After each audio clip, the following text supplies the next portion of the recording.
তো তারাবি পড়ছেন? জি পড়ছি। এরকম কিছু লোক আপনারা বলবেন কয় রাকাত পড়ছেন, বলবেন তারাবি পড়ছি তো 20 রাকাত পড়ছি। 8 পড়েন নাই, বলবেন 8ও পড়ছি। 20 পড়ছেন? হ্যাঁ 20ও পড়ছি। আরে 20 8 দুটোটাই পড়ছেন, এটা কোনো কথা? পড়েন নাই কি? বলবেন ঝগড়া পড়ি নাই। কি পড়ি নাই? ঝগড়া। পড়ছেন কি? বলবেন 20ও পড়ছি 8ও পড়ছি। তো 20 কি বললেন? বলবেন সাহাবায়ে কেরামের ঐক্যমতে 20 রাকাত তারাবি এটা পড়েছি। 8 কি বললেন? নবীজির 12 মাসের আমল তাহাজ্জুদ 8 রাকাত, এটাও পড়েছি। পড়েন নাই কি? ঝগড়া পড়ি নাই। যে নিয়তে আপনি আসছেন এটা আমি পড়ি নাই। আসসালামু আলাইকুম। নবীজি বলে দিয়েছেন ফা ইন সাববাহু আহাদুন, কেউ যদি তোমার সাথে ঝগড়া করতে আসে বলবা ইন্নী ইমরুউন সাইম, ভাই আমি রোজাদার, ঝগড়া করতে পারবো না। এই মাহফিলে উপস্থিত হওয়ার তৌফিক দান করেছেন বলি আলহামদুলিল্লাহ। সূরাতুল বাকারা 185 নম্বর আয়াতে কারিমা তেলাওয়াত করলাম। 185 পর্যন্ত তেলাওয়াত করলাম। 183, 84, 85, 86, 87 এই সবগুলো আয়াত একটা ব্যাপারে আলোচনা হয়েছে। তো 183 নম্বর আয়াত থেকে নিয়ে বেশ কয়েকটি আয়াতে কারিমা পর্যন্ত আমরা শুনলাম। সিয়াম সম্পর্কে আল্লাহ আলোচনা করেছেন। সিয়াম যেটা আমাদের কাছে পরিচিত রোজা নামে, এটার আরবি হলো সিয়াম, ফার্সি হলো রোজা। তো রমজান মাস শাবান মাসের পরের মাস। রমজানের বেশি দিন আর বাকি নাই। আজকে রাত গেলে 11 রাত, সম্ভবত ইনশাল্লাহ 11 রাত পরে আমরা রমজান মাস পেয়ে যাব। আল্লাহ শাবানে বরকত দান করেন আর আমাদেরকে রমজান পর্যন্ত আল্লাহ পৌঁছায় দেন। তো রমজান মাস এটা হলো বরকতপূর্ণ মাস। নাসাইর হাদিস, রাসূলুল্লাহ সাল্লাল্লাহু আলাইহি সাল্লাম রমজান মাস আসলে সাহাবীদেরকে বলতেন, قد جاءكم رمضان شهر মুবারক, তোমাদের কাছে রমজান এসেছে, বরকতপূর্ণ মাস। ফরদাল্লাহু আলাইকুম সিয়ামাহ, এই মাসে রোজা রাখা আল্লাহ ফরজ করেছেন তোমাদের উপর। এই হাদিসে আসছে রমজান বরকতপূর্ণ মাস। রমজান মাস কোরআন নাজিলের মাস। সূরা বাকারার 185 নম্বর আয়াতে আল্লাহ বলেন, শাহরু রমাদানাল্লাযী উনজিলা ফীহিল কুরআন, রমজান মাস যেই মাসে কোরআন নাজিল করা হয়েছে। এই জন্য এখন থেকে প্রস্তুতি নেন কোরআন পড়ার। সারা বছর কোরআন পড়া, রমজানে কোরআন পড়া বাড়িয়ে দেওয়া। রমজান মাসে আপনারা তারাবির পরে রাতে একটু কোরআন পড়তে পারেন, সাহরির সময় একটু কোরআন পড়তে পারেন। সহিহ বুখারীর বর্ণনা 5011 নম্বর হাদিস। এই হাদিসের মধ্যে আছে, কানা রাজুলুন ইয়াকরাউ সূরাতাল কাহফি, এক সাহাবী সূরা কাহফ তেলাওয়াত করতেছিলেন রাতের বেলা। ওয়া ইলা জানিবিহি হিসানুন মারবুতুন বিশাতানাইন, তার পাশে তার ঘোড়াটা বাঁধা। তিনি সূরা কাহফ তেলাওয়াত করতেছেন। ফাজআলা ফারাসুহু ইয়ানফির, তেলাওয়াতের সময় দেখে ওনার ঘোড়া লাফায়। সুবহানাল্লাহ, ঘোড়া লাফায়। তো তেলাওয়াত বন্ধ করলেন, ব্যাপারটা বুঝতে চাইলেন, দেখে তাকাশশাতহু সাহাবা, আকাশের একখণ্ড মেঘ আইসা তার বাসার উপরে উপস্থিত। ঘোড়ার লাফানো যত বাড়ে, তেলাওয়াত যত বাড়ে, ঘোড়ার লাফানো তত বাড়ে। উনি তেলাওয়াত বন্ধ করে দিলেন, মেঘখণ্ডটা চলে গেল। সকালবেলা রাসূলুল্লাহ সাল্লাল্লাহু আলাইহি সাল্লামের কাছে এসে গত রাতের ঘটনাটি শোনাইলেন। ফাকালা রাসূলুল্লাহ সাল্লাল্লাহু আলাইহি ওয়াসাল্লাম, তিলকাস সাকিনাতু তানাজ্জালাত বিল কুরআন। রাসূলুল্লাহ সাল্লাল্লাহু আলাইহি সাল্লাম বললেন, এটা হলো প্রশান্তি, সাকিনা তানাজ্জালাত বিল কুরআন। তোমার কোরআনের তেলাওয়াত, এই তেলাওয়াতের কারণে সাকিনা প্রশান্তি আসমান থেকে তোমার ঘরের উপর চলে আসছে। আমরা তেলাওয়াত করলে সাকিনা আসে, প্রশান্তি আসে, তো এটা আমরা অনেক সময় দেখি না, দুই সাহাবীকে আল্লাহ তাআলা দেখায় দিচ্ছে। এই জন্য রমজান মাস কোরআন নাজিলের মাস। আজকে থেকে কোরআন পড়ার অভ্যাস করেন, আল্লাহ তৌফিক দান করেন।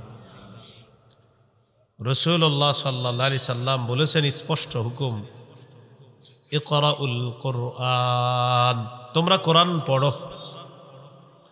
আল্লাহ নবীজিকে বলেছেন ইকরা, আপনি পড়েন। নবীজি আমাদেরকে বলেছেন ইকরাউ, তোমরা পড়ো।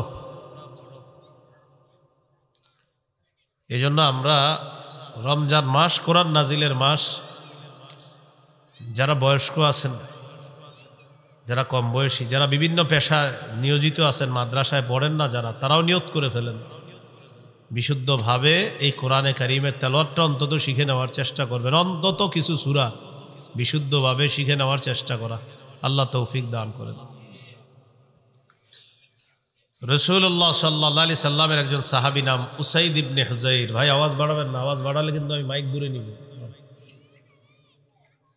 আওয়াজ বাড়াবেন না, আওয়াজ বাড়াবেন না, আওয়াজ বাড়াবেন মাইক দূরে যাবে, একদম ওখানে চলে যাবে, আওয়াজ বাড়াবেন না। রাসূলুল্লাহ সাল্লাল্লাহু আলাইহি সাল্লামের সাহাবী উসাইদ ইবনে হুযাইর রাদিয়াল্লাহু তাআলা, বুঝছেন তো, আওয়াজ বাড়াবেন না, এটা হলো বাংলাটা বলছি। হ্যাঁ, আওয়াজ বাড়াবেন না। হ্যাঁ, রাসূলুল্লাহ সাল্লাল্লাহু আলাইহি সাল্লামের একজন সাহাবী উসাইদ ইবনে হুযাইর রাদিয়াল্লাহু তাআলা, সহিহ মুসলিমের বর্ণনা। তিনি একদিন রাতের বেলা কোরআন তেলাওয়াত করতেছে, তার পাশে তার সন্তান, নাম হলো ইয়াহইয়া, সন্তান ইয়াহইয়া ঘুমাইতেছে, তিনি কোরআন তেলাওয়াত করতেছে। আকাশের একখণ্ড মেঘ আসছে, আগেরটা ছিল বুখারীর বর্ণনা, এটা মুসলিমের। আকাশের মেঘটার যেটা আসছে, ফিহা আমসালুস সুরুজ, তাকায় দেখে এই মেঘখণ্ডের ভিতরে এরকম ছোট্ট ছোট্ট বাতি, লাইট দেখা যায়, মেঘের ভিতর বাতি। তো উনি যত তেলাওয়াত করে, ওনার ঘোড়াটা লাফায়, তেলাওয়াত বন্ধ করে দিলেন এই আশঙ্কায় যে না জানি ঘোড়া লাফাইতে লাফাইতে তার সন্তান ইয়াহইয়ার উপরে পড়ে যায়, সন্তান মারা যেতে পারে, পদপিষ্ট হয়ে ইনজুর হয়ে যাওয়ার সম্ভাবনা। তেলাওয়াত বন্ধ করে দিলেন। সকালে রাসূলুল্লাহ সাল্লাল্লাহু আলাইহি সাল্লামের কাছে গেলেন, যাওয়ার পর বললেন, ইয়া রাসূলুল্লাহ সাল্লাল্লাহু আলাইহি ওয়াসাল্লাম, রাতের বেলা আমি কোরআন তেলাওয়াত করতেছিলাম, আকাশের একখণ্ড মেঘ বাসার কাছে আসছে, এটার ভিতরে ফিহা আমসালুস সুরুজ, ছোট্ট ছোট্ট বাতি দেখা যায়, ঘোড়াটা লাফায়। এই জন্য আমি তেলাওয়াত যত বাড়াই দেখি ঘোড়া তত লাফায়। নবীজি বললেন, ইকরা ইবনে হুযাইর, ও উসাইদ ইবনে হুযাইর, তুমি যদি আরো তেলাওয়াত করতা। সাহাবী বলেন, হুজুর আরো পড়লাম, ঘোড়া আরো লাফায়। নবীজি বললেন, ইকরা ইবনে হুযাইর, ও উসাইদ ইবনে হুযাইর, তুমি যদি আরো পড়তা। সাহাবী বলেন, হুজুর আরো পড়লাম, ঘোড়া আরো লাফায়। নবীজি বললেন, ও উসাইদ ইবনে হুযাইর, তুমি যদি আরো পড়তা। সাহাবী জবাব দিলেন, আমি পড়া বন্ধ করে দিলাম এই আশঙ্কায়, খাশিতু আন তাতা ইয়াহইয়া, আমি আশঙ্কা করলাম ওই ঘোড়াটা না জানি আমার সন্তান ইয়াহইয়ার উপরে পড়ে যায় আর পদপিষ্ট হয়ে আমার সন্তানের কোনো ক্ষতি হবে, এই আশঙ্কায় আমি পড়া বন্ধ করে দিলাম। পড়া বন্ধ করার পর দেখলাম ওই মেঘখণ্ডটা আরজা ফিল জাউই, শূন্যে বিলীন হয়ে গেছে, উপরে গিয়ে শূন্যে বিলীন হয়ে গেছে, এটা আমি আর দেখি না। নবীজি সাল্লাল্লাহু আলাইহি সাল্লাম বললেন, তিলকাল মালাইকাতু তাসতামিউ লাক, তুমি যে মেঘখণ্ডের ভিতর বাতি দেখলা, এগুলা ছিল আল্লাহর অসংখ্য অগণিত ফেরেশতা, যারা তোমার তেলাওয়াত শোনার জন্য তোমার বাড়ির উপর চলে আসছে। তো তোমার আমি বারবার পড়তে বললাম কেন? তুমি যদি পড়তা ফজর পর্যন্ত, তোমার বাড়ির সামনে দিয়ে যে সাহাবীরা ফজরের নামাজ পড়ার জন্য মসজিদে যাইতো, তারা স্বচক্ষে ফেরেশতাদেরকে দেখতে পাইত। এই জন্য তোমারে বললাম তুমি যদি আরো পড়তা। তো রমজান মাস কোরআন নাজিলের মাস। কোরআন শুধু রমজানে পড়বেন এমন না, কোরআন রমজানে বাড়ায়া দিবেন পড়া, আগে তো প্রতিদিন পড়বেন। 3টা অভ্যাস নিয়মিত পালন করার চেষ্টা করবেন একদম সারা জীবন। কয়টা বলেন? তেলাওয়াত, 5 ওয়াক্ত নামাজ, সাধ্য অনুযায়ী দান সৎকা। আপনার 2 টাকা সামর্থ্য আছে সৎকা করবো, 2 টাকাই করেন নিয়মিত তেলাওয়াত, নিয়মিত 5 ওয়াক্ত নামাজ তো পড়তেই হবে, ছাড়ার কোনো সুযোগ নেই। 3 নাম্বার সাধ্য অনুযায়ী দান সৎকা। এতে করে 2টা লাভ। 1 নাম্বার আল্লাহ আপনাকে পরিপূর্ণ প্রতিদান দান করবেন। 2 নাম্বার দুনিয়া আখেরাতে আপনার মর্যাদা আল্লাহ বাড়ায় দেবেন। সূরা ফাতিরে আল্লাহ বলেন 22 পারা 16 পৃষ্ঠার শেষ আর 17 পৃষ্ঠার শুরুতে আল্লাহ বলেন, ইন্নাল্লাযীনা ইয়াতলুনা কিতাবাল্লাহ ওয়া আকামুস সালাতা ওয়া আনফাকু মিম্মা রাযাকনাহুম সিররাও ওয়া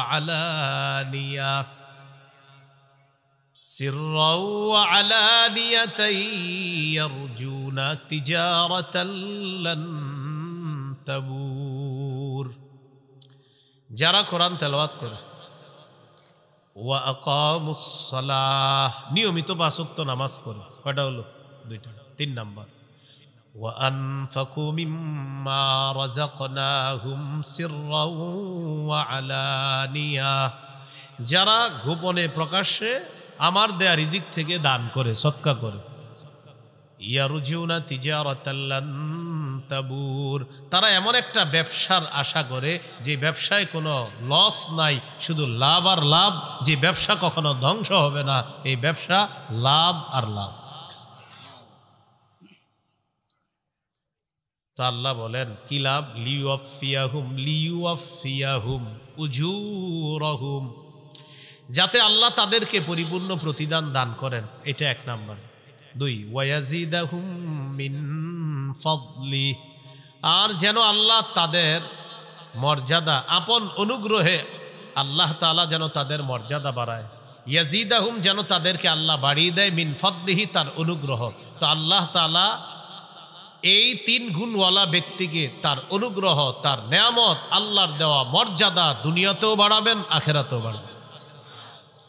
যারা তেলাওয়াত করবে, 5 ওয়াক্ত নামাজ পড়বে, আর আল্লাহর দেওয়া রিজিক থেকে কিছু আপনি যতটুকু পারেন সদকা করবেন নিয়মিত, তাহলে একটা হলো আল্লাহ পরিপূর্ণ প্রতিদান দিবেন। 2 নাম্বার আল্লাহর অনুগ্রহ আল্লাহ আপনারে বাড়ায়া দিবে, সেটা দুনিয়াতেও দিবেন, আখেরাতেও দিবেন। তাহলে আবার আসি, রমজান মাস কোরআন নাজিলের মাস। প্রতিদিন তো কোরআন পড়বই কিছু, কিন্তু রমজানে তেলাওয়াতের মাত্রা আরো বাড়িয়ে দিবে। আল্লাহ তৌফিক দান করেন। রমজান মাস দান করার মাস, মানে অন্যদিন দান করবেন না এমন না, অন্যদিনও করবেন, রমজানে দান বাড়ায়া দিবেন। সহিহ বুখারীর বর্ণনা 6 নম্বর হাদিস, কানা রাসূলুল্লাহি সাল্লাল্লাহু আলাইহি ওয়াসাল্লাম আজওয়াদান নাস ওয়া কানা আজওয়াদা মা ইয়াকুনু ফি রমাদান। এই পৃথিবীতে যত মানুষ আছে, সমস্ত মানুষের মধ্যে রাসূলুল্লাহ সাল্লাল্লাহু আলাইহি সাল্লাম সবচেয়ে শ্রেষ্ঠ দানশীল ছিলেন। রমজান মাসে নবীর দান করার মাত্রা আরো বেড়ে যেত। তাহলে মানুষের মধ্যে সবচেয়ে বড় দানশীল ছিলেন নবীজি সাল্লাল্লাহু আলাইহি সাল্লাম, আর রমজানে দানের মাত্রাটা আরো বাড়িয়ে দিতেন। কি শিখলাম? রমজান ছাড়া দান করা, রমজানে দানের মাত্রা বাড়ায় দেওয়া। আল্লাহ তৌফিক দান করেন। তাহলে রমজান মাস দানের মাস।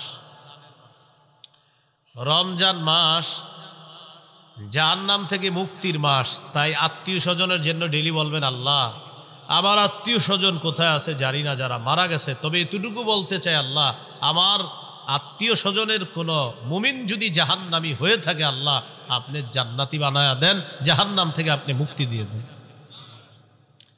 قال رسول الله صلى الله عليه وسلم ولله عتقاء من النار নার ওয়া যালিকা ফি কুল্লি লাইলা। নবীজি বলেন জাহান্নাম থেকে অসংখ্য অগণিত জাহান্নামীকে রমজানের প্রতি রাতে মুক্তি দেওয়া হয়। প্রতি রাতে অসংখ্য অগণিত জাহান্নামীকে মুক্তি দেওয়া হয়। তাহলে আমরা দোয়া বাড়ায় দিব, বলেন ইনশাআল্লাহ। রমজান মাস গুনাহ থেকে সংযত হয়ে আগে বেড়ে যাওয়ার মাস, মানে গুনাহ থেকে বাঁচবেন, বেঁচে আগে বেড়ে যাবেন। নাসাইর বর্ণনা 2106, 2109 হাদিসগুলোতে আসছে নাসাই। قال رسول الله صلى الله عليه وسلم إذا كان أول ليلة من رمضان। রাসূলুল্লাহ সাল্লাল্লাহু আলাইহি সাল্লাম বলেন, রমজানের প্রথম রাত যখন শুরু হয়, ওই রাত থেকে একজন ঘোষণাকারী ঘোষণা দিয়ে বলে, ইয়া বাগিয়াল খাইরি আকবিল ওয়া ইয়া বাগিয়াশ শাররি আকসির। হে কল্যাণ অন্বেষণকারী, তুমি আগে বেড়ে যাও। হে অকল্যাণ অন্বেষণকারী, তুমি সংযত হও। রমজানের প্রতি রাতে একজন ডাক দিয়ে বলে, হে কল্যাণ অন্বেষণকারী, তুমি আরো আগে বেড়ে যাও। ও অকল্যাণ অন্বেষণকারী, থামো, আর কত গুনাহ করবা, থামো। প্রতি রাতে একজন বলে, ও গুনাহকারী, যে গুনাহ করো প্রতিদিন, তুমি খালি অকল্যাণ তালাশ করো, আরে হয়েছে তো, থামো না এবার। প্রতি রাতে একজন বলতে থাকে। আর যারা কল্যাণের প্রত্যাশী, তাদেরকে প্রতি রাতে একজন ডেকে বলতে থাকে, ও কল্যাণের অন্বেষণকারী, যাও, আরো আগে বেড়ে যাও, তুমি আরো আগে বেড়ে যাও। তাহলে কি শিখলাম? রমজান মাস সংযত হওয়ার মাস, আগে বেড়ে যাওয়ার মাস। আমরা ইবাদতের মাধ্যমে আমরা যেন আগে বেড়ে যেতে পারি, আল্লাহ তৌফিক দান করেন। রমজান মাস নেকির কাজ আগের মাসে যা করছেন এই মাসে করলে এই নেকিটা আল্লাহ আরো বাড়ায় দিবে। সওয়াব বহু গুণে বৃদ্ধি করার মাস হলো রমজান মাস। এক আনসারী নারীকে রাসূল সাল্লাল্লাহু আলাইহি সাল্লাম বললেন, قال رسول الله صلى الله عليه وسلم لامرأة من الأنصار। নবীজি এক আনসারী নারীকে বললেন, ইআতামিরি, রমজান মাসে তুমি উমরা করো। রমজানে কি করো? তুমি উমরা করো। ফাইন্না উমরাতান ফীহি তা'দিলু হাজ্জাতান। রমজান মাসে উমরা করা হজের সমতুল্য হয়ে যায়। দেখছেন নি? রমজানে উমরা করবেন, হজের সমতুল্য। এজন্য আপনারা যারা উমরার নিয়ত আছে অনেকের, মাশাআল্লাহ, আপনি পারলে একটু রমজানে উমরা করে নিন। ফাইন্না উমরাতান ফীহি, রমজানে উমরা করা তা'দিলু হাজ্জাতান, হজের সমতুল্য হয়ে যায়। আল্লাহ যাদেরকে সামর্থ্য দান করছে, একবার রমজানে একটু গিয়ে দেখেন কি অবস্থা হয় সেখানে। আল্লাহ তৌফিক দান করেন। তাহলে রমজান মাস সওয়াব বহুগুণে বৃদ্ধির মাস। এই মাস হলো কি মাস? রমজান মাস। রমজান মাস শয়তানকে শিকলে আবদ্ধ করার মাস। قال رسول الله صلى الله عليه وسلم إذا كان أول ليلة من شهر رمضان صفدت الشياطين وفي رواية سلسلة الشياطين ومردة الجن। রমজানের প্রথম রাত যখন শুরু হয়, অবাধ্য জিনগুলাকে শিকলে আবদ্ধ করা হয়, শয়তানকে শিকলে বন্দী করা হয়। তাহলে রমজানে আমরা দুষ্টামি করি কেন? রমজান মাসে শয়তান তো শিকলে আবদ্ধ, রমজানে এরপরে গুনাহ করে না অনেকে। এটা কেন করে বলেন? অভ্যাসগত গুনাহ। কি গুনাহ? রমজানে যারা গুনাহ করে, এটা অভ্যাসগত গুনাহ করে। প্রতিদিন রাত 7টা বাজে সে রিমোট দিয়ে টেলিভিশন ছাড়ে। রমজানে আপনার ইফতারির পরে কি করছে? 7টা বাজে বাস রিমোটটা হাতে নিয়ে ছেড়ে দিছিল। স্ত্রী বলে, রমজান মাস আপনার জানেন না? ও ইন্না লিল্লাহি ইন্না ইলাইহি, মানে ওনার মনে নেই, আসলে উনি যে রমজান এটা মনে নেই। আজকে রিমোটটা নিছে রমজানে, কি কারণে? অভ্যাস। ওই যে প্রতিদিন টেলিভিশন ছাড়ে, রমজানেও ছাড়ছে, অভ্যাসগত গুনাহ। এখান থেকে কি বোঝা যায়? আপনি আজকে থেকেই গুনাহ ছেড়ে দেওয়ার অভ্যাস করেন, না হয় রমজানে গিয়ে অভ্যাস ছাড়তে পারবেন না। আল্লাহ তৌফিক দান করেন। আল্লাহ তাআলা পবিত্র কোরআনে বলেন, ওয়াযারু যাহিরাল ইসমি ওয়া বাতিনাহ, প্রকাশ্য গুনাহ গোপন গুনাহ ছেড়ে দাও। রমজানের প্রস্তুতির মধ্যে এটা একটা প্রস্তুতি, প্রকাশ্য গুনাহ গোপন গুনাহ ছেড়ে দাও। তাহলে আজকে থেকে প্রকাশ্য পাপ গোপন পাপ সবগুলা ছেড়ে দিব, বলেন ইনশাআল্লাহ। সূরা আনআমের 151 নম্বর আয়াতে আল্লাহ বলেন, ওয়ালা তাকরাবুল ফাওয়াহিশা মা যাহারা মিনহা ওয়া মা বাতান। প্রকাশ্য অশ্লীলতা গোপন অশ্লীলতার কাছেও যেও না। প্রকাশ্য অশ্লীলতা গোপন অশ্লীলতার কাছেও যেও না। আপনি মোবাইলে কিছু গুনাহ করেন, রাতে দরজা বন্ধ করে আড়ালে আবডালে, যা আপনার মা জানে না, আপনার বাবা জানে না, আল্লাহ দেখছে আপনাকে প্রতিটা মুহূর্তে। এই প্রকাশ্য পাপের কাছে যাওয়াটা এখনই ছেড়ে দেন। যেমন জিনা নামক পাপের মধ্যে অনেকে জড়িয়ে পড়ে মোবাইলের মাধ্যমে। কানের জিনা, চোখের জিনা, ভিডিও কলে কথা বলছেন, যার সাথে কথা বলা হারাম, চোখের জিনা হচ্ছে। যার সাথে কথা বলা হারাম তার সাথে কথা বলছেন, মুখের জিনা হচ্ছে। দেখে দেখে কথা বলছেন, চোখের জিনা। কানে শুনছেন তো কানের জিনা। মোবাইলে কোনো SMS লেখছেন খারাপ, তাকে এটা হাতের জিনা হচ্ছে। তার সাথে সাক্ষাৎ করবেন, পা দিয়ে হেঁটে হেঁটে রওনা করলেন, পায়ের জিনা হচ্ছে। অন্তরে কল্পনা করছেন সে দেখতে এমন এমন, অন্তরের জিনা হচ্ছে। সহিহ বুখারী 6612 নম্বর হাদিস। রাসূলুল্লাহ সাল্লাল্লাহু আলাইহি সাল্লাম বলেন, ইন্নাল্লাহা কাতাবা আলা ইবনি আদম হাজ্জাহু মিনাজ জিনা আদরাকা যালিকা লা মাহালা। আল্লাহ তাআলা আদম সন্তানকে জিনার পরীক্ষা দ্বারা পরীক্ষা করেন।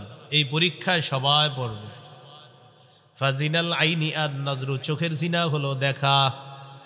এবার আমার সাথে একটু বলেন, বলেন যাকে সরাসরি দেখা হারাম, চোখের জিনা, তাকে মোবাইলে দেখাও চোখের জিনা, হারাম।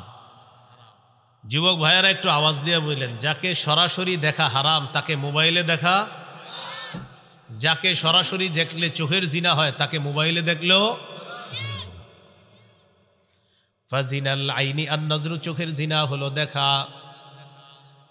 ওয়াজিনাল লিসানাল মানতিক, জিহ্বার জিনা হলো কথা বলা। ওয়ান নাফসু তামান্না ওয়া তাশতাহি, অন্তরের জিনা হলো কল্পনা করা। আপনি কল্পনা করছেন মনে মনে, অন্তরের জিনা।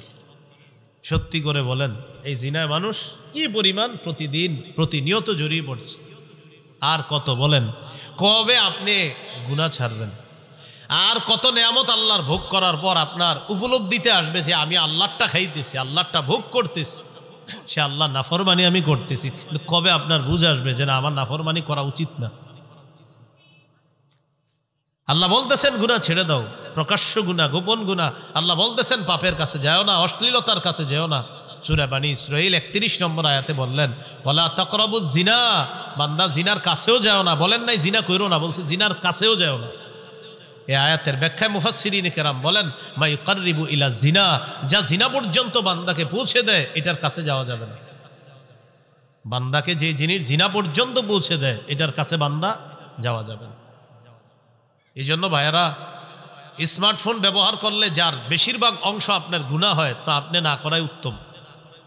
যদি স্মার্টফোন ব্যবহারে এমন হয় বিষয়টা যে আপনি 90% গুনাহ শুধু এটা দিয়ে করতেছেন, আর 10% আপনি ভালো কাজ করেন, সেক্ষেত্রে আপনারাই বলেন 90 ভাগ গুনাহ করে এটা দিয়ে।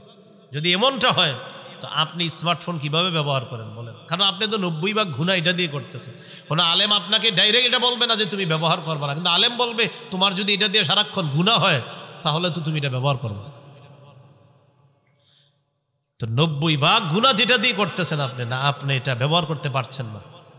আপনি আপনার অফিসিয়াল কাজগুলা করেন, করে এটা রেখে দেন, কেউ আপনাকে না করবে না, কিন্তু আপনি এটা দিয়া পুরা দুনিয়ার সব গুনাহ আপনি পকেটের মধ্যে নিয়ে ঘুরতেছেন। তখন ওলামায়ে কেরাম আপনাকে বলবে না, তুমি এটা ব্যবহার করবে না।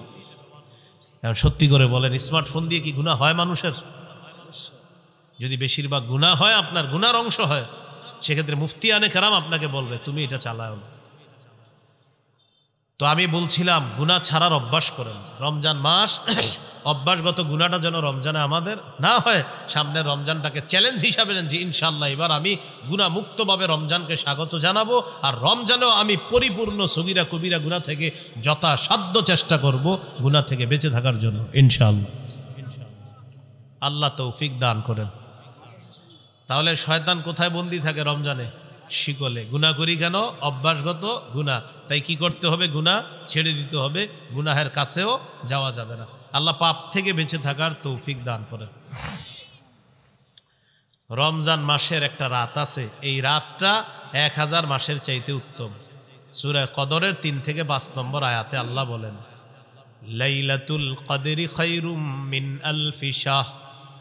লাইলাতুল কদর, কদরের রাতটা, খায়রুম মিন আলফি শাহ, 1000 মাসের চাইতে উত্তম। কয় হাজার মাসের চাইতে? 21, 23, 25, 27, 29, 5টা বেজর রাতে ঘুমাবিনি না, সারা রাত ইবাদত করার চেষ্টা করবেন। 27কে কেন্দ্র করে অপেক্ষা থাকেন না, 21 ইবাদত করবেন, 23তম রজনীতে ইবাদত করবেন, 25তম রজনীতে ইবাদত করবেন, 27, 29তম রজনীতে ইবাদত করবেন। বুখারীতে ইবনে আব্বাসের একটা রিওয়ায়াত আছে, উনি বলেন 24তম রজনীতেও লাইলাতুল কদর হতে পারে। বুখারীর বর্ণনা। কত? 24তম। এই বর্ণনা দেখার পর আমার নিজস্ব উপলব্ধি কি জানেন? শেষের দশকে জোর বেজোর বুঝি না, পুরা 10টা রাতই ইবাদতে কাটানো। শেষের দশক পুরো ইবাদতে কাটান। এর সহজ সিস্টেম, এতেকাফে বসে যান। এতেকাফে বসে যান, বাস শেষ দশক, শেষ 10 রাতটা আপনি শুধু ইবাদতে কাটাবেন। এর সহজ উপায় কি? এতেকাফে যদি বসে যান, তখন তো আপনি সারাক্ষণ ইবাদতে আছেন। সুবহানাল্লাহ। এই জন্য যারা এতেকাফে বসে তারা তো লাইলাতুল কদর পেয়েই যাবে। তো যাই হোক, এই রমজানটা, শেষের দশকটা একদম মনোযোগ সহকারে প্রতিদিন ইবাদত করবেন, প্রতি রাত বেশি থেকে বেশি ইবাদত করবেন। আল্লাহ তৌফিক দান করেন। এরপরেও যেন বেজর রাত্রিগুলো একটাও আমাদের মিস না হয়। মনে থাকবে তো ইনশাআল্লাহ? আল্লাহ তৌফিক দান করেন। এই হলো রমজান মাসের গুরুত্ব। এখন আমরা জানবো রোজার গুরুত্ব। রোজা সিয়াম। সৌমের আবিধানিক অর্থ হলো আল ইমতিনা, বিরত থাকা। সৌমের আবিধানিক অর্থ হলো বিরত থাকা। কথা না বলাকেও সৌম বলা হয়। কথা না বলাকেও কি বলা হয় ভাই?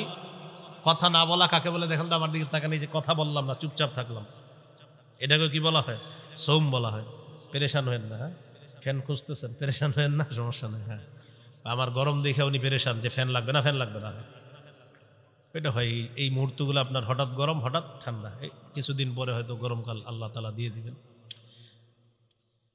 সৌমের আবিধানিক অর্থ আল ইমতিনা, বিরত থাকা। সৌমের আরেকটা আবিধানিক অর্থ হলো কথা বলা থেকে বিরত থাকা। এইটা আমাদের দেশে যদি আইন করা যাইত, রমজানে কথা না বলা, খুব ভালো হইত। এমনি রোজা রাখে না খায়া, কিন্তু জিহ্বা বন্ধ রাখে না। মানে জিহ্বাকে খানা থেকে বন্ধ রাখলেও আপনার এটা দিয়ে গুনাহ থেকে বন্ধ রাখে না। মানে খানা থেকে বন্ধ, গুনাহ থেকে কিনা বন্ধ না। যদি এরকম একটা মানে আপনার আইন হয়ে যাইতো যে বিশেষ করে বাংলাদেশি যারা আছে এদের জন্য জিহ্বাটা নিয়ন্ত্রণ করতে হবে। কারণ আমাদের দেশে আপনার রমজান আসলেই সব জিনিসের দাম বাড়ানো শুরু হয়, জিহ্বার মিথ্যা শুরু হয়। অথচ সারা পৃথিবীর অন্যান্য দেশে রমজান যত আসে, মুসলমানদের জন্য দ্রব্য মূল্য তত সহনীয় করে দেওয়া হয়, কমায় দেওয়া হয়। সৌদি আরবে রমজান যত আসে, আগে যেটার দাম ছিল বেশি, খেজুরের দাম যদি হয় 10 রিয়াল, রমজান মাসে করে দিবে 5 রিয়াল। পানির দাম যদি হয় 2 রিয়াল, রমজানে 1 রিয়াল। তাদের ইয়াকিন যে একে আল্লাহ 70 দিবে, এটা তাদের ইয়াকিন। আমরা কি করি? যত রমজান কাছে আর খালি খুঁজে হুজুর যে কি কি খায় মুসলমান। 1 নাম্বার খেজুর, বাস বাড়াও দাম। 2 নাম্বার রমজানের কতটুকু অংশ গরম থাকবে? শেষ 20 গরম থাকবে। এবার রমজান আপনার শেষের 20 একটু গরম হবে, তাহলে তরমুজ আটকায় রাখো। শেষের 20-এ মারো তরমুজ ইচ্ছা মতো, প্রথমে আটকায় রাখবে, ছাড়বে না প্রথম দিকে। তখন এটা বাড়াবে, গুদামজাত করবে, এরপরে আপনার এটা সময় মতো বাড়ায়া দিবে। এটা কি বলেন ভালো কাজ হলো না এটা সুযোগের অসৎ ব্যবহার করা হলো? অসৎ। এটা মুসলমানকে, রোজাদারকে কষ্ট দেওয়ার শামিল। আল্লাহ হেফাজত করেন। এই হলো আপনার রমজান মাস। সৌমের একটা অর্থ হলো কথা থেকে বিরত থাকা, এটাও সৌমের একটা অর্থ। যেমন পবিত্র কোরআনে সূরা মারিয়ামে আছে, ঈসা নবীকে তার আম্মা যখন কোলে নিয়ে মানুষের কাছে যাইতেছে, টেনশনে পড়ে গেছে। ঈসা নবীর আম্মা বলতেছে, আল্লাহ ইয়া লাইতানি মিত্তু ক্বাবলা হাযা, আহারে এই দৃশ্যের আগে যদি আমি মারা যাইতাম ভালো হইতো। ওয়া কুনতু নাসিয়াম মানসিয়া, আমার যদি সব ভুলাইয়া দেওয়া হইতো, আমি যদি এমন হইতাম যে সব ভুলে গেছি, তাহলে ভালো হতো। আমার যদি সবাই ভুলে যেত ভালো হতো। কারণ আমি এখন সন্তান নিয়ে যাব, আমার স্বামী নাই, কোনো পুরুষ আমাকে স্পর্শ করে না, জাতি তো আমাকে বলবে সন্তান করতে গেছে। তো বলতেছে ইয়া লাইতানি মিত্তু ক্বাবলা হাযা, হায় আমি যদি এর আগে মারা যাইতাম। ঈসা নবীর আম্মা এটা বলতেছে। তো আল্লাহ তাআলা ঈসা নবীর আম্মাকে বললেন, فَإِمَّا تَرَيِنَّ مِنَ الْبَشَرِ أَحَدًا فَقُولِي إِنِّي نَذَرْتُ لِلرَّحْمَنِ صَوْمًا فَلَنْ أُكَلِّمَ الْيَوْمَ إِنسِيًّا।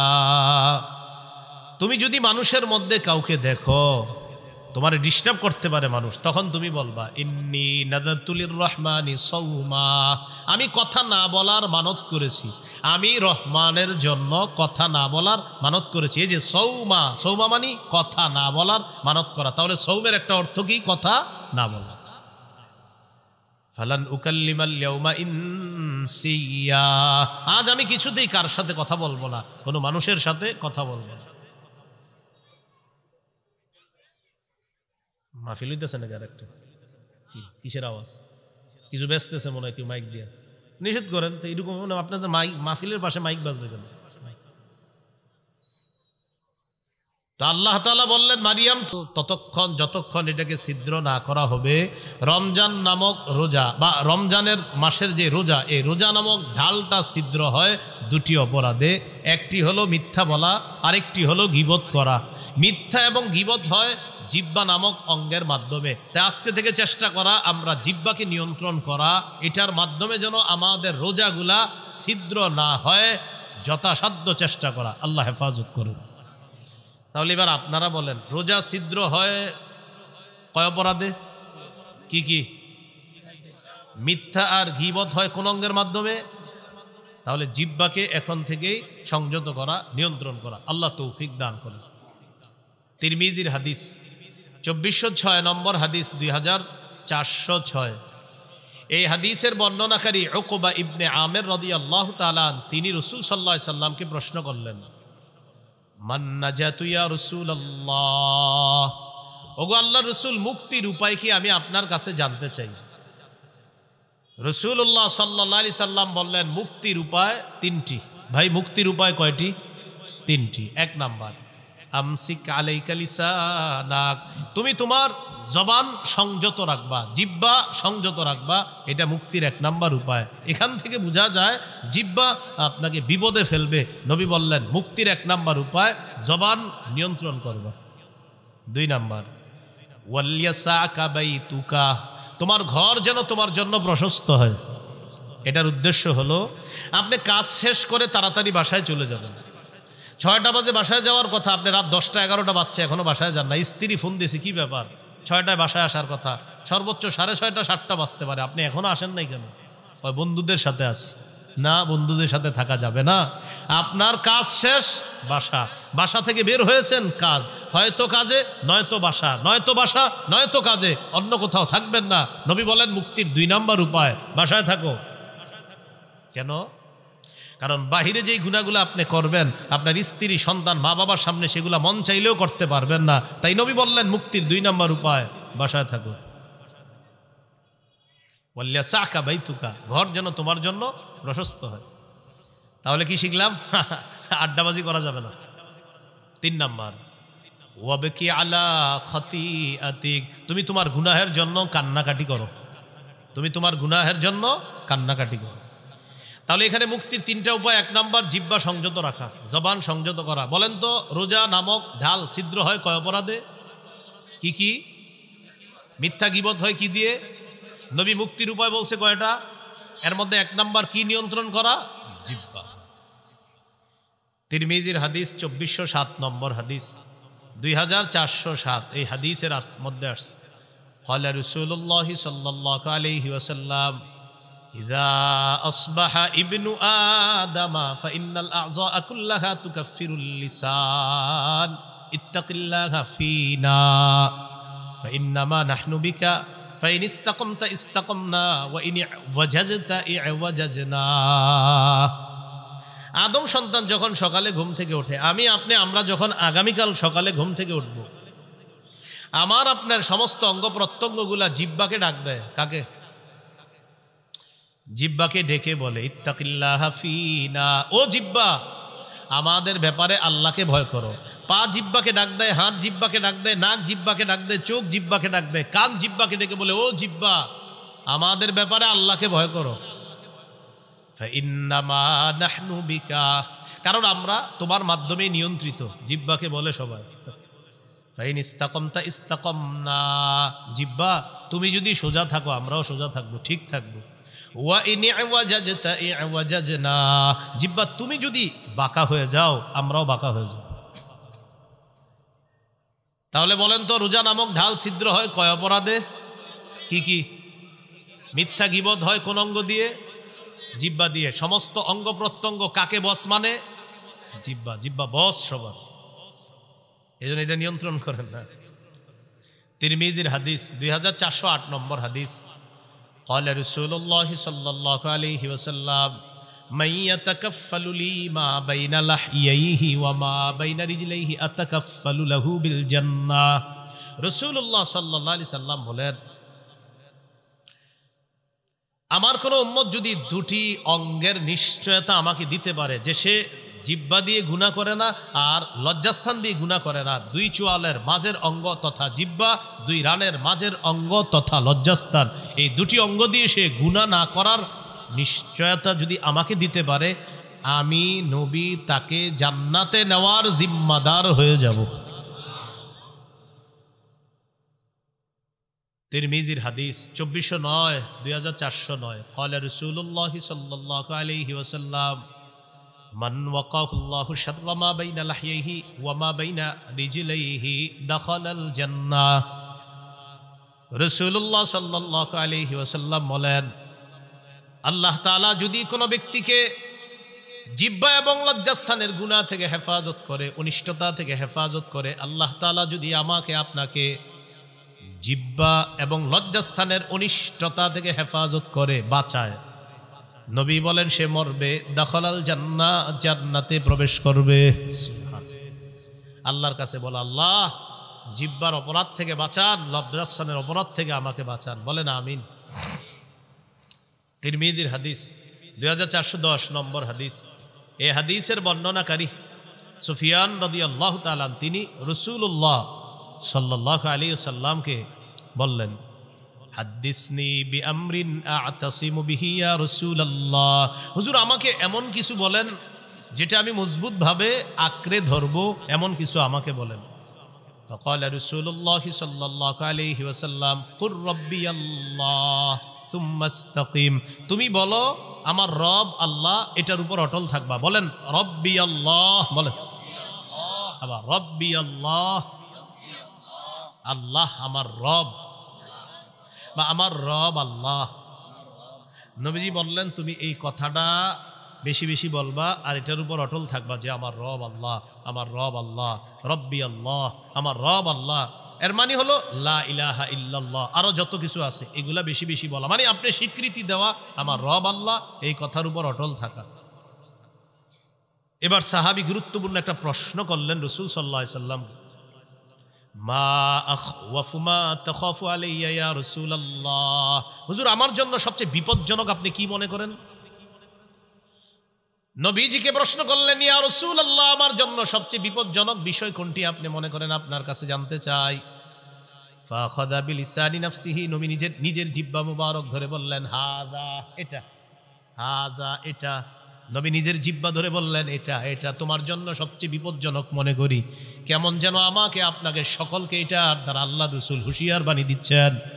এক সাহাবীকে নবীজি বলতেছেন তোমার জন্য সবচেয়ে বিপজ্জনক মনে করি, নিজের জিহ্বা দেখায় বলতেছে হাযা, এটা, এটা, এটা।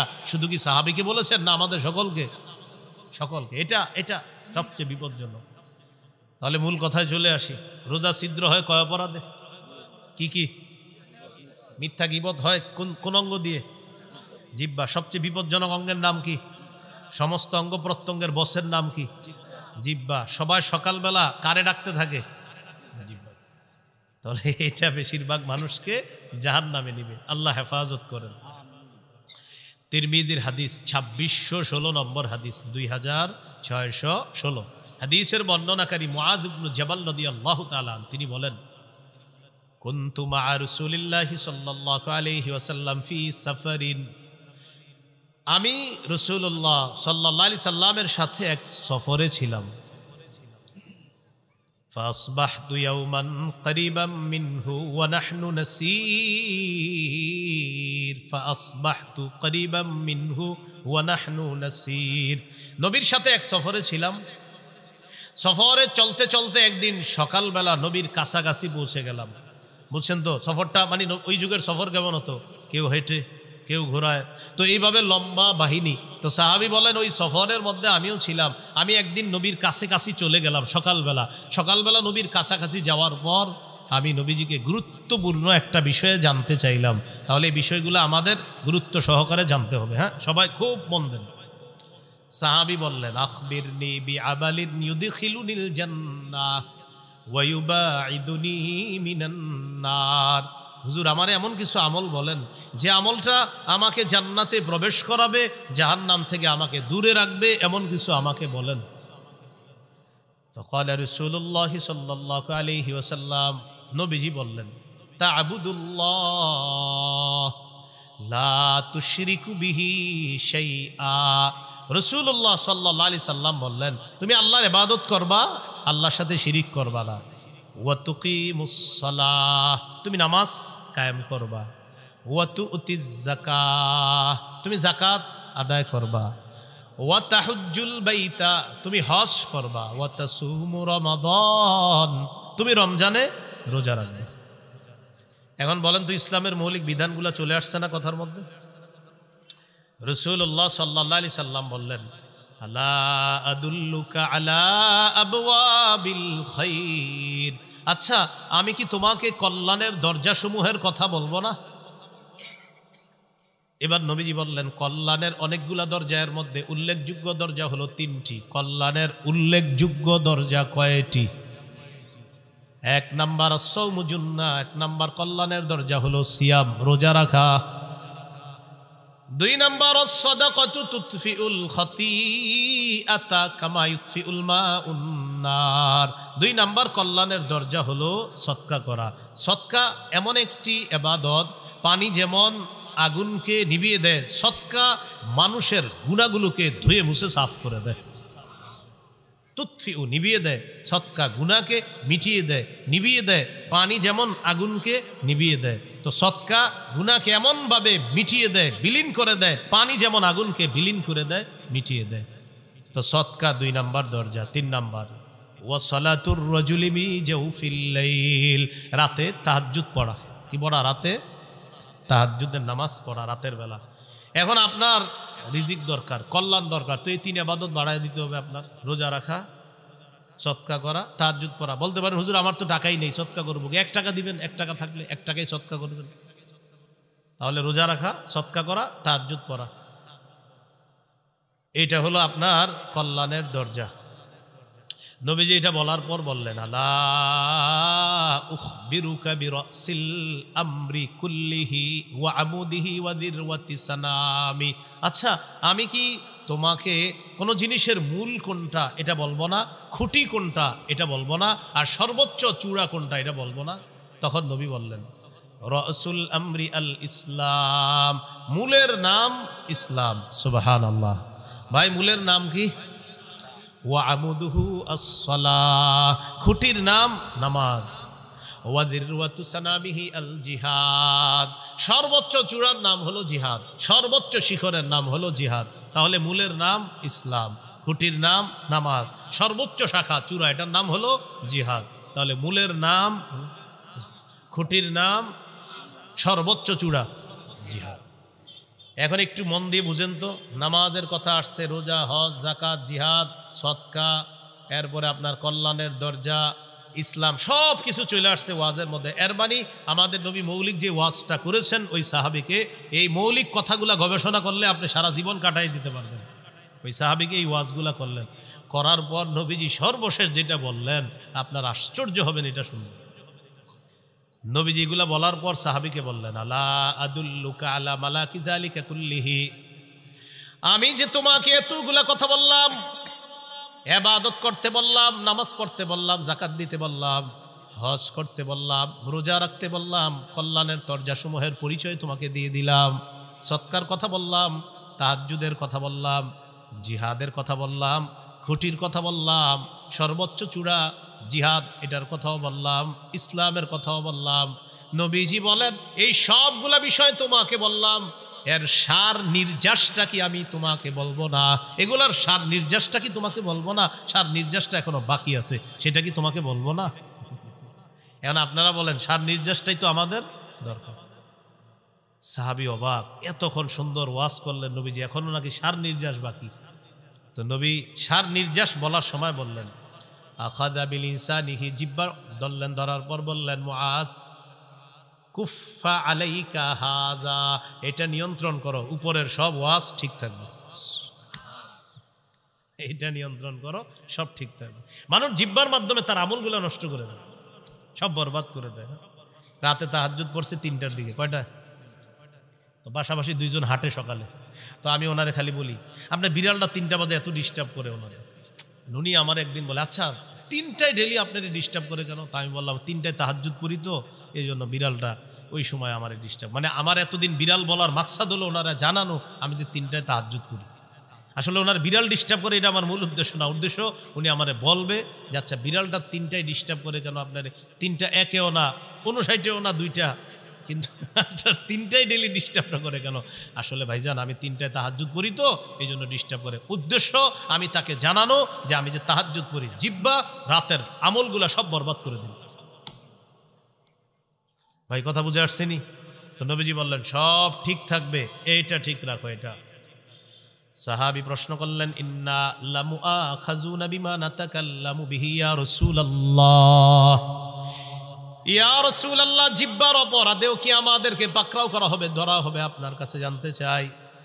নবীজি বললেন হাল ইয়াকুবুন নাসা ফিন-নারি আলা ওয়ুজুহিহিম আও আলা মানাখিরিহিম ইল্লা হাসাইদু আলসিনাতিহিম, বেশিরভাগ মানুষের মাথাটা নিচের দিকে, পাগুলা উপরের দিকে দিয়ে জাহান্নামে সাথে নিক্ষেপ করা হবে শুধু তার জিহ্বার কর্তৃত ফসলের কারণে, জিহ্বার অপরাধের কারণে তাকে জাহান্নামে নিক্ষেপ করা হবে, শুধুমাত্র জিহ্বার অপরাধে। তাহলে বলেন বেশিরভাগ মানুষ জাহান্নামে যাবে কোন অঙ্গের অপরাধে?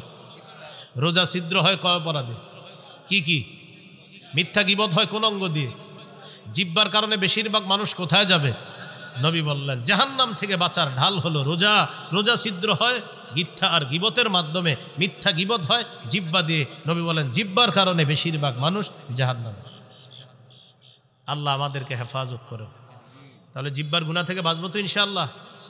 এই হলো সৌমের আবিধানিক অর্থ, মনে আসেনি?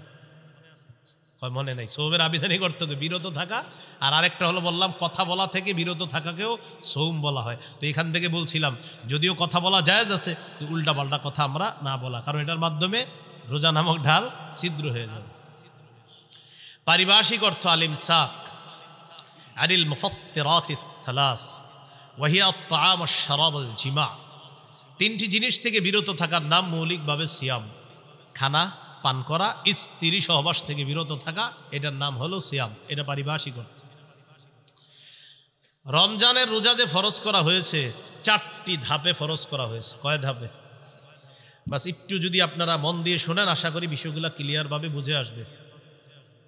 একটু আমার সাথে বলেন, বলেন অভ্যাস, আদেশ, ফরজ, তবে একটু ছাড়। বলেন 4 নাম্বার ফরজ, কোনো ছাড় নাই।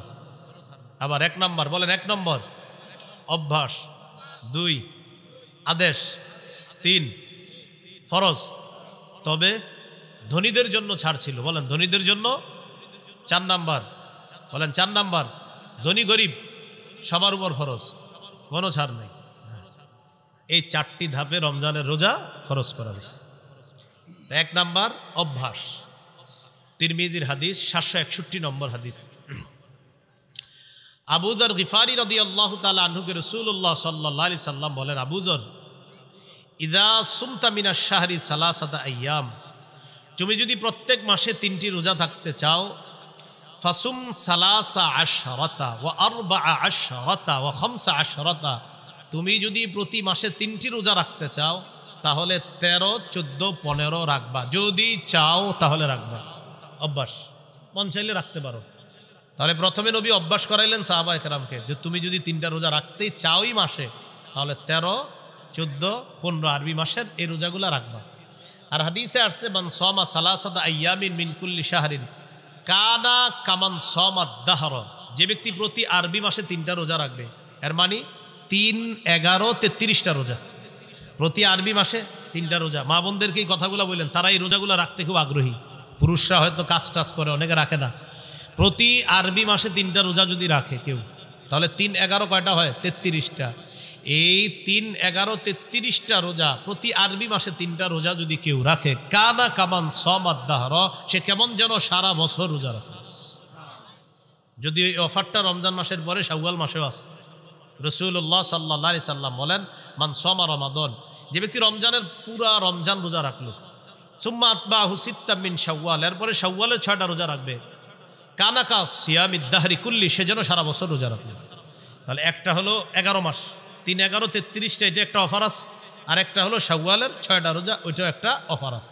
তো যাই হোক, আমাদের মূল আলোচনা ছিল 1 নাম্বার অভ্যাস। নবীজি অভ্যাস করেছে, চাইলে 3টা রোজা আরবি মাসে রাখতে পারো। 2 নাম্বার কি ছিল? আদেশ।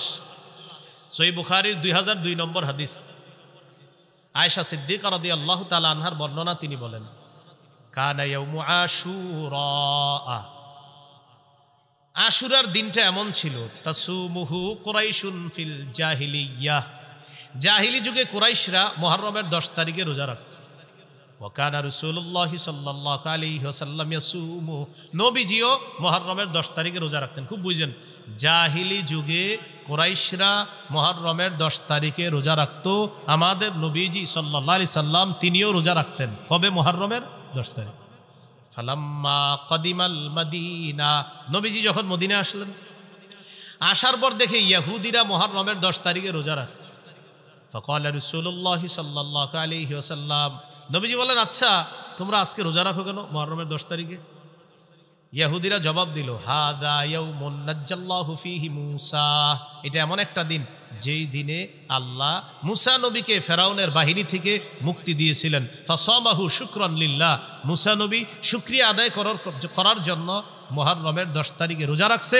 আমরা তার অনুসরণে মুহররমের 10 তারিখে রোজা রাখি। কাদের বক্তব্য? ইহুদিদের। আমাদের নবীজি বললেন, মূসা নবীর অনুসরণ করা বা তাকে মহাব্বত করার ক্ষেত্রে তোমাদের চেয়ে বেশি দাবিদার, হকদার আমরা। সুবহানাল্লাহ। মূসা নবীকে অনুসরণ করার ক্ষেত্রে আমরা বেশি হকদার, মূসা নবীর সুন্নাহ পালন করার ক্ষেত্রে আমরা বেশি হকদার, মূসা নবীকে ভালোবাসার ক্ষেত্রে আমি আর আমার উম্মত বেশি হকদার, মুসলমান যারা। নবীজি গুরুত্ব দিয়ে মুহররমের 10 তারিখে রোজা রাখা শুরু করলেন। সাহাবীদেরকে আমারও বিসিয়ামিহি আদেশ করলেন, এখন থেকে মুহররমের 10 তারিখে তোমরাও রোজা রাখবা। অন্য বর্ণনায় আসে মুহররমের 10 তারিখে তোমরা রাখবা, যেহেতু ইহুদিরা রাখে তোমরা আগে পরে একটা রাখবা, হয়তো 9, 10 রাখো, না হয় 10, 11 রাখো, তাদের বিরোধিতা করো। বুঝে আসছিনি? তাহলে এটা কি অভ্যাস না হুকুম? তাহলে 1 নাম্বার ছিল অভ্যাস, 2 নাম্বার হুকুম, আমারও বিসিয়ামিহি, এই মুহররমের 10 তারিখে রোজাটা রাখো তোমরা। 3 নাম্বার ফরজ, তবে একটু ছাড়। কাদের জন্য? ধনীদের জন্য। সূরা বাকারার 183 নম্বর আয়াতে আল্লাহ বলেন, ইয়া আইয়ুহাল্লাযীনা আমানু কুতিবা আলাইকুমুস সিয়াম, হে ঈমানদারগণ তোমাদের উপর সিয়াম ফরজ করা হয়েছে। কামা কুতিবা আলাল্লাযীনা মিন ক্বাবলিকুম লাআল্লাকুম তাত্তাকুন, যেমনি ভাবে পূর্ববর্তীদের উপর সিয়াম ফরজ করা হয়েছে। তাহলে এবার সিয়াম ফরজ করা হয়ে গেল। তবে পরে আয়াতে আল্লাহ বলেন, ওয়া আলাল্লাযীনা ইউতীকুনাহু ফিদিয়াতুন তাআমু মিসকিন, সম্পদশালী মানুষের মধ্যে যাদের জন্য রোজা রাখতে কষ্ট হয়, সম্পদশালীদের মধ্যে যাদের জন্য রোজা রাখতে কি হয়? কষ্ট হয়, তারা চাইলে রোজা না রেখে ফিদিয়াতুন, একটা ফিদিয়া আদায় করে দিবে। তাআমু মিসকিন, অসহায় মিসকিনদেরকে একদিন খাওয়ায়া দিবে। তাহলে 3 নাম্বার ফরজ রোজা, তবে ধনী মানুষ যারা, তারা যদি রোজা রাখতে কষ্ট হয় তাহলে একটা রোজার বিনিময়ে একজন মিসকিনকে খাওয়ায়া দিবে ফিদিয়া হিসাবে। এটা ছিল 3 নাম্বার ফরজ, তবে একটু ছাড়। 4 নাম্বার, ফামান শাহিদা মিনকুমুশ শাহরা ফালইয়াসুমহু, শোনো আর ছাড় নাই, তোমাদের মধ্যে যারা রমজান মাস পাবা, সে ধনী হোক গরিব হোক, ওজোর ছাড়া আর রোজা ভাঙা যাবে না, সবার রোজা রাখতে হবে, সে ধনী হোক গরিব হোক। তাহলে ধনী হোক গরিব হোক, আগের বিধানটা এটার মাধ্যমে রহিত করে দেওয়া হয়েছে। ফামান শাহিদা মিনকুমুশ শাহরা, তোমাদের মধ্যে যারাই রমজান পাবা, ফালইয়াসুমহু, সেই রোজা রাখতে হবে, চাই ধনী হোক চাই গরিব হোক। এই হলো 4টি ধাপে আল্লাহ রোজা ফরজ করছে। তাহলে 3 নাম্বারটা একটু শিথিল ছিল, 4 নাম্বার আর কোনো শিথিল নাই, ফরজ। রোজা ফরজ হওয়ার পর 2 নম্বর কি ছিল? ওলামা হযরত না অন্যরা বলবেন 2 নম্বর কি ছিল? আদেশ। রমজানের রোজা ফরজ হওয়ার পর এই আদেশটা চলে গেল। হাদিসে আসে তারাকা ইয়াউমা আশুরা ফালাম্মা ফুরিদ রমাদান, রমজানের রোজা যখন ফরজ হলো নবীজি কি করলেন? তারাকা ইয়াউমা আশুরা, আশুরার দিনে রোজা যে গুরুত্ব দিয়ে রাখতেন এই বিধানটা নবী শিথিল করে দিলেন। নবী এই বিধানটাকে আপনার শিথিল করে দিয়ে ঘোষণা করে দিলেন, ফামান শাআ সামা ওয়ামান শাআ তারকা। শোনো, রমজানের রোজা যেহেতু ফরজ হয়ে গিয়েছে, এখন আর তোমরা আবশ্যক না মুহররমের 10 তারিখে রোজা রাখা। মন চাইলে রাখবা, মন না চাইলে রাখবা না, কারণ এখন রোজা ফরজ করা হয়েছে। বুঝে আসছিনি? তাহলে 1 নাম্বার অভ্যাস, 2 নাম্বার আদেশ। বলেন আদেশটা কি আর আছে? কিসের মাধ্যমে এটা রহিত? ফরজের মাধ্যমে। হ্যাঁ, 3 নাম্বার ফরজ একটু শিথিল ছিল কাদের জন্য? ধনীদের জন্য। 4 নাম্বার কোনো শিথিলতা নাই, ধনী গরিব সবাই রাখতে হবে। তবে অসুস্থ অথবা সফরে থাকলে সেটা মাসালা ভিন্ন। ফামান কানা মিনকুম মারিদান, তোমাদের মধ্যে কেউ যদি অসুস্থ থাকে, আও আলা সাফার, অথবা সফরে থাকে, আর এই কারণে যদি সে রোজা রাখতে না পারে, ফাইদ্দাতুম মিন আইয়ামিন উখর, গনে গনে রেখে দিবে, পরে রোজাগুলা আদায় করে দিবে। এখানে একটা মাসালা, আমাদের মা বোনরা সহ অসুস্থতার কারণে যারাই রোজা রাখতে না পারে রমজান মাস, কথার কথা আমাদের কোনো বোন মা অসুস্থতার কারণে তিনি 4টি 5টি 6টি রোজা রাখতে পারে নাই। এখন তিনি রমজানের পরে কি মাস? আরবি শাওয়াল মাস। শাওয়ালের ফজিলতও চায়, আবার ভাঙতি রোজাগুলোও আদায় করবে। এখন অনেকে কি করে? ভাঙতি রোজা আদায় করতে গিয়ে শাওয়ালের নিয়ত করে ফেলে যে আমি আজকে ভাঙতি রোজা রাখতেছি, রমজানে যে 6টা রোজা আমার বাকি আছে। কথার কথা রমজানে ওনার 5টা রোজা ভাঙতি ছিল, তো উনি নিয়ত করছে আজকে আমি রোজা রাখতেছি, আমার রমজানে যে 5টা রোজা বাদ গেছে, এই আজকে প্রথম রোজা রাখলাম, আবার শাওয়ালের 6 রোজার 1 রোজার নিয়ত করলাম। হবে না? বলেন কি এটা হবে না? তাদাখুল হবে না, আলাদা রাখতে হবে। যদি অসুস্থতার কারণে কথার কথা আপনার 4টি রোজা রাখতে পারেন নাই, 5টি রোজা রাখতে পারেন নাই, এটা আলাদা রাখতে হবে। আর শাওয়ালের 6 রোজার ফজিলতের জন্য 6টা রোজা আলাদা রাখতে হবে। বুঝে আসছেনি? ফজিলতের জন্য আলাদা, ভাঙতি রোজা আলাদা। আল্লাহ আমাদেরকে মনে রাখার তৌফিক দান করেন। রমজানের প্রথম রাত যখন শুরু হবে, প্রথম রাতে তারাবি পড়বেন। রাতে কি পড়বেন? সাহাবী কেরামের ঐক্যমতে 20 রাকাত তারাবি, সাহাবায়ে কেরামের ঐক্যমত 20 রাকাত তারাবি পড়বেন প্রথম রাতে। সাহারির সময় উঠা নবীর 12 মাসের একটা আমল আছে, 8 রাকাত তাহাজ্জুদ। বলেন কোন মাসের আমল এটা? 12 মাস নবী কয় রাকাত তাহাজ্জুদ পড়তেন? 8 রাকাত। এই 12 মাসের তাহাজ্জুদের 8 রাকাতের আমলটা সাহারির সময় করতে পারেন। হুজুর কেন 12 মাস করলে সমস্যা কি? আপনি কইরেন, আজকেও কইরেন, সমস্যা নেই, আজকেও আপনি 8 রাকাত করেন। কিন্তু রমজানে যেহেতু সাহারির সময় আল্লাহ আমাদেরকে উঠাইয়া দেয়, যেহেতু আমরা উঠি, একটা সুযোগ আছে আমাদের, তো এই সুযোগটা গ্রহণ করে রমজানে আমরা 8 রাকাত তাহাজ্জুদ পড়ার চেষ্টা করব। তাহলে তাহাজ্জুদ বলেন 12 মাসের আমল। বলেন তাহাজ্জুদ 8 রাকাত তাহাজ্জুদ, এটা কোন মাসের আমল? এটা আপনি রমজানে পড়তে পারেন যেহেতু সাহারির সময় ওঠেন। আর তারাবি এটা 12 মাসের আমল না, এটা শুধু রমজানের আমল। তাহলে তারাবি 20 রাকাত পড়বেন সাহাবায়ে কেরামের ঐক্যমতে। হাফেজ সাহেব যারা আছি আমরা একটু ধীরস্থিরভাবে তারাবিতে তেলাওয়াত করব, যেন মুসল্লিরা তেলাওয়াতগুলা বুঝতে পারে। দ্রুত আমরা তেলাওয়াত করব না, খুব সুন্দরভাবে আমরা তেলাওয়াত করব। কাদির, হাকিম, আলিম, সুদূর, এগুলা কিন্তু মুসল্লিরা বুঝে। 12 নাম্বার পাড়ায় রশিদ আছে না, কয়েকবার রশিদ, আমাদের এক মুসল্লি নাম আব্দুর রশিদ, উনি গনছে, কয় হুজুর আজকে আমি 12 নাম্বার পাড়াটা পড়ছি, আর আমার নামটা কয়েকবার ছিল, আমি গুনছি আপনি এতবার পড়ছেন কিনা রশিদ আমারে বলছে 12 নাম্বার পাড়ার দিন। একদম পুরো আব্দুর রশিদ ভাই এখন আছে লালবাগে, উনি 12 নাম্বার পাড়ার দিন আমার 1 বছর বলছে। এখন আমি ওই মসজিদে না, আর এক মসজিদে তারাই পড়াই। তো যে ওখানে যখন পড়াইতাম লালবাগে আপনার আমলিগুলা এসি মসজিদ, তো ওখানে আব্দুর রশিদ ভাই আছে একজন, তো উনি ওনার নাম যেহেতু আব্দুর রশিদ, তো 12 নাম্বার পাড়ায় রশিদ আছে কয়েকবার, তো উনি গুনে রাখছে যে উনি 12 নাম্বার পাড়াটা পড়ছে আর গুনে রাখছে রশিদ। হ্যাঁ, এভাবে গুনে রাখছে আপনার যে অমা আমরু ফিরআউনা বিরশিদ আলাইসা মিনকুম রাজুলুর রশিদ, এইভাবে রশিদ আছে কয়েকবার 12 নাম্বার পাড়ায়, তো ওনার নাম আব্দুর রশিদ। তো এই বেচারা আইসা গনছে, কয় হুজুর রশিদটা কিন্তু আপনি যেই আমি গুনছি আপনি যে ঠিক এতবারে আমি পড়ছি আজকে, আপনি এতবারই পড়ছেন, তার মানে বেচারা আমার পড়াটা মন দিয়ে শুনছে। তো এই জন্য বলতে চাইলাম মুসল্লিরা কিন্তু আছে যে উনি শুনতে চায় যে আজকে আমি যে পারাটা পড়ছি এখানে ইন্নাল্লাহ আলা কুল্লি শাইইন কাদির পড়ছি, মানে অনেকে দেখবেন আপনি যেটা পড়বেন উনিও দিনের বেলায় পারাটা তেলাওয়াত করে, তো রাতের বেলা উনি অপেক্ষা থাকে যে এই পৃষ্ঠার শেষে তো একটা হাকিম আছে, হুজুর দিয়ে হাকিম পড়লো না, উনি অপেক্ষা থাকে উনি হাকিম পড়বে, উনি খবির পড়বে, উনি আলিম পড়বে, তো এটা তো আগ্রহ, এটা ভালো। এই জন্য আমরা একটু বুঝিয়ে শুনিয়ে তাদেরকে পড়ার একটু চেষ্টা করব, বলেন ইনশাআল্লাহ সুন্দরভাবে। দেখেন এইখানে যারা আছে যারা হাফেজ না তারাও কিন্তু এই আয়াতটার সাথে পরিচিত, ইন্নাল্লাহ আলা কুল্লি শাইইন কাদির, সবাই পরিচিত না আপনারা? তো এটা যখন নামাজে শুনবেন আপনার মাথায় ওহো এটা তো আমিও চিনি, এটা আমিও জানি, এ আয়াত তো আমিও পারি। আল্লাহু আলা কুল্লি শাইইন কাদির, হ্যাঁ এটা আমিও পারি। এরপরে আপনার আল্লাহু খাবীরুম বিমা তা'মালুন, ইন্নাল্লাহা খাবীরুম বিমা তা'মালুন, এগুলো আপনি। এরপরে 19 নম্বর পারায় আছে আপনার বিসমিল্লাহির রহমান, ইন্নাহু মিন সুলাইমান ওয়া ইন্নাহু বিসমিল্লাহির রহমানির রহিম। আচ্ছা বিসমিল্লাহির রহমানির রহিম পারেন না এমন কেউ আছেন? তিনি যখন 19 নম্বর পারার দিন শুনবে বিসমিল্লাহির রহমানির রহিম বলছে, হুজুরে হুজুর হ্যাঁ আসলে ঠিকই তো, এটা তো আছে এখানে। এইভাবে তার আগ্রহ তৈরি হবে। হ্যাঁ 24 নম্বর পারায় আছে আলহামদুলিল্লাহি রব্বিল আলামিন। 24 পারার 15 নম্বর পৃষ্ঠায় আছে আপনার যে আলহামদুলিল্লাহি রব্বিল আলামিন। তখন আপনারা আলহামদুলিল্লাহ রব্বিল আলামিন পারেন না কে কে? সবাই পারেন। বুঝাইতে চাইলাম অনেক মুসল্লি আছে যারা অনেক পরিচিত আয়াত আছে, তারা এগুলো শুনতে চায় যে তারাবিতে হুজুর পড়বে আর আমি এটা মন দিয়ে শুনবো। তাহলে আমরা এইভাবে বুঝিয়ে শুনিয়ে একটু তেলাওয়াত করার চেষ্টা করব, বলেন ইনশাআল্লাহ। তাহলে রমজান মাসে আমরা তারাবি পড়বো, সাহাবী কারামের ঐক্যমতে 20 রাকাত তারাবি পড়বো, ধীরস্থিরভাবে পড়বো। আর 8 রাকাত তাহাজ্জুদ, এটা নবীজির 12 মাসের আমল। প্রশ্ন হলো হুজুর এটা 12 মাস করি না কেন? আপনি করেন, কোনো সমস্যা নাই, কিন্তু রমজানে যেহেতু সাহারির সময় আল্লাহ আমাদেরকে উঠি খাওয়ার জন্য 8 রাকাত তাহাজ্জুদ পড়ার চেষ্টা করব। রমজানে দিনের বেলা যদি কেউ আপনার কাছে আইসা আপনারে বলে ভাই, বলবেন আলহামদুলিল্লাহ, তো তারাবি পড়ছেন? জি পড়ছি। এরকম কিছু লোক আপনারে বলবে কয় রাকাত পড়ছেন? বলবেন তারাই পড়ছি তো 20 রাকাত পড়ছি। 8 পড়েন নাই? বলবেন 8ও পড়ছি। 20 পড়ছেন? হ্যাঁ 20ও পড়ছি। আরে 20 8 দুটোটাই পড়ছেন, এটা কোনো কথা? পড়েন নাই কি? বলবেন ঝগড়া পড়ি নাই। কি পড়ি নাই? ঝগড়া। পড়ছেন কি? বলবেন 20ও পড়ছি 8ও পড়ছি। তো 20 কি বললেন? বলবেন সাহাবায়ে কেরামের ঐক্যমতে 20 রাকাত তারাবি, এটা পড়েছি। 8 কি বললেন? নবীজির 12 মাসের আমল তাহাজ্জুদ 8 রাকাত, এটাও পড়েছি। করেন নাই কি? ঝগড়া পড়ি নাই। যে নিয়তে আপনি আসছেন এটা আমি পড়ি নাই। আসসালামু আলাইকুম। নবীজি বলে দিয়েছেন ফাইন সাববাহু আহাদুন, কেউ যদি তোমার সাথে ঝগড়া করতে আসে বলবা ইন্নী ইমরুন সাইম, ভাই আমি রোজাদার, ঝগড়া করতে পারবো না। মনে থাকবে তো ইনশাআল্লাহ? আল্লাহ তৌফিক দান করেন।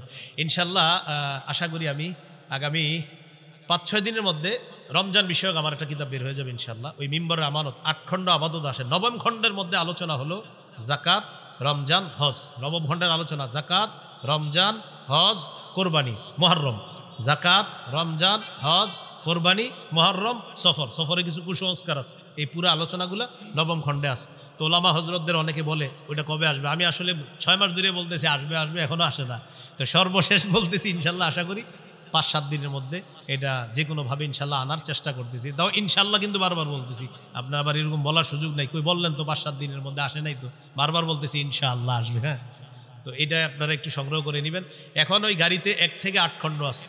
এখন গাড়িতে 1 থেকে 8 খণ্ড আছে, যাদের প্রয়োজন হয় নিতে পারেন। 1 নম্বর খণ্ড সন্তানের 64টা অধিকার, 2য় খণ্ড শিরিক বেদাত কুফুর তাওহীদ, 3য় খণ্ড হালাল হারাম সুদ, 4র্থ খণ্ড স্বামী স্ত্রীর অধিকার, 5ম খণ্ড লা ইলাহা ইল্লাল্লাহর ব্যাখ্যা, 6ষ্ঠ খণ্ড নামাজ, 7ম খণ্ড পাক নাপাকের মাসালা। যেমন শীতকালে ইমাম সাহেবরা প্রশ্ন করেন হুজুর ঢিলা নিলে হবে না, পানি কি নিতে হবে? আর গরমকালে প্রশ্ন করে হুজুর পানি নিলে চলবে না, ঢিলা নিতে হবে। এখন করবেন কোনটা? এটা 7ম খণ্ডে আলোচনা আছে। 8ম খণ্ডে আপনার নামাজের মাসালাগুলা আলোচনা আছে 8ম খণ্ডে। যাদের প্রয়োজন হয় গাড়ির কাচ না ভেঙে গাড়ি থেকে সংগ্রহ করতে পারেন। আসসালামু আলাইকুম ওয়া রাহমাতুল্লাহ। হ্যাঁ, সাহরি খাওয়ার পরে যদি সময় থাকে অবশ্যই তাহাজ্জুদ পড়তে পারবেন। যদি সাহরি খাওয়ার পরে আপনার এখনো আধা ঘন্টা বাকি, তাহাজ্জুদ পড়বেন, কোনো সমস্যা নেই।